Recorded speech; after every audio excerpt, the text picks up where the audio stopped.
As you were talking there about foundation, it got me thinking about your diagnosis and your story, which we did talk about in detail. We won't go back into the details today, but in a general sense, because I know you've changed your ways, like we've talked about already today, give us an overview of what you did then and what you do now with the new knowledge. I think it'd be interesting to compare and contrast how your thoughts have changed. I like that so much. Okay, so then I had a full lifestyle routine for years going into it, right? So woke up at the same time, ate at the same time, meditated, gratitude journal, light therapy, you name it, I was doing it every day, like a military person. But the food that I ate was the same bowl of chicken soup for every single meal that was homemade. And it was just chicken, carrots, onions, ghee, and broth that was homemade. And it was not bone broth, it was meat broth. So it was a GAPS intro diet. I stayed on it for 2 years. Didn't spread out the diet through that 2 years. And it was very good at getting me into remission. What I noticed was that a lot of people, especially once I became a practitioner, a lot of people develop SIBO on that and all these other things. A lot of people gain a lot of weight after GAPS, a lot. And now we know a lot of the birth microbes needed to regulate weight need some other foods.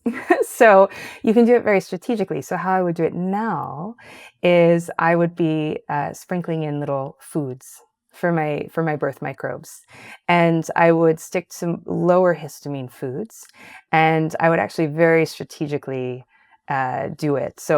So the GAPS diet was really a graduation of a diet called SCD, which is specific carbohydrate diet. Very similar to that, very minor changes, but it made a big difference. And this is traditional in the dietary world with all the microbial damage that we've had. Graduations are needed, upgrades are needed, and now we're needing an upgrade. So I'm working on that now. I'm doing it with the people that I work with, but I'm working on getting it to the public as to what you can do. But how I do it differently is totally different. I would do less soup actually. I would do less broth because it's so histaminic. I would first get a GI map to make sure I don't have any mucosal eaters. I would be feeding those birth microbes like it was my primary job. I would also, because I'm a curious person, this isn't something the public needs to do, but since you asked for me, I would be testing every 3 months to make sure I was making progress on my microbiome. And and I would graduate as soon as possible. So I wouldn't just keep doing it because it had worked. I would start bringing in more foods as soon as I could, but they would be specific. They wouldn't be for pleasure. It wouldn't be like potato chips. It would be like foods for the birth microbes. So that's how I would do it different. And would the glyconutrients be part of that? Oh, absolutely. Yeah, but I tend to use those anyway. Mhm. Okay. What about other Yeah. supplements? Oh, I would be planting. So, I was one of the lucky ones who came from a very healthy family, but I would be monitoring and planting and feeding for those microbes. So if I saw, this is a microbe we didn't discuss, but F. prausnotzi or Roseburia populations dwindling, I would immediately be feeding them their specific food. So I've totally flipped, right? Because the first 10 years, 15 years I was working, I used almost no testing. And now I find with the microbial collapse, I really want a GI map on everyone first so that you can address those things preventatively.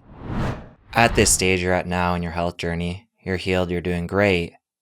Any current experiments that you're doing with your diet, with supplements, or different protocols, and you're excited about what you're seeing?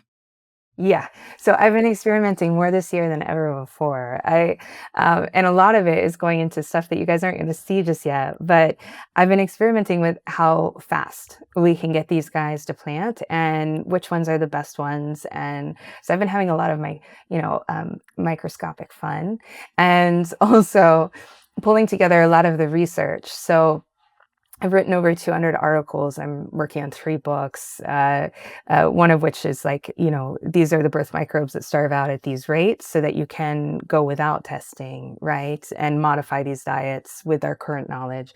Yeah, so tons of research. And then I've had 3 studies come out on the dysautonomia program. And yeah, so actually so much. I've worked on more this year than ever before, and it's really exciting. How do you feel about a couple of the hot supplements in our world right now creatine, methylene blue. A couple that jump out at me right away. So methylene blue, a lot of people get benefit from, but it really depends on where your mitochondria is at. So a lot of the most popular things to take, whether it's like NAD or um, even MOTS-C, the peptide, which is good for mitochondrial health, or methylene blue, if your mitochondria are fully shut down, it can actually crash you further. So you would either need to work with someone who's very schooled or do a lot of research or just not do it. Wait till your mitochondria are healthier. But for someone who's pretty moderately healthy, they can be amazing. That's why so many people like them. And creatine? Yeah, I mean, that can be really good for energy. Absolutely. Yeah. Yeah, you can test if you need it. There's a intracellular test that you can do, like Cell Science, or you can just try it. But it does give people quite a bit of recovery in energy. Yeah. Yeah. There's a lot of talk now using it for brain health versus in the past more muscle building. Yes, because the brain needs a lot of energy. Well, that could bring in ketones. Yeah. Hmm. I know you're a fan of ketosis in general. Yes. Talk about why that can be such an energy giving diet.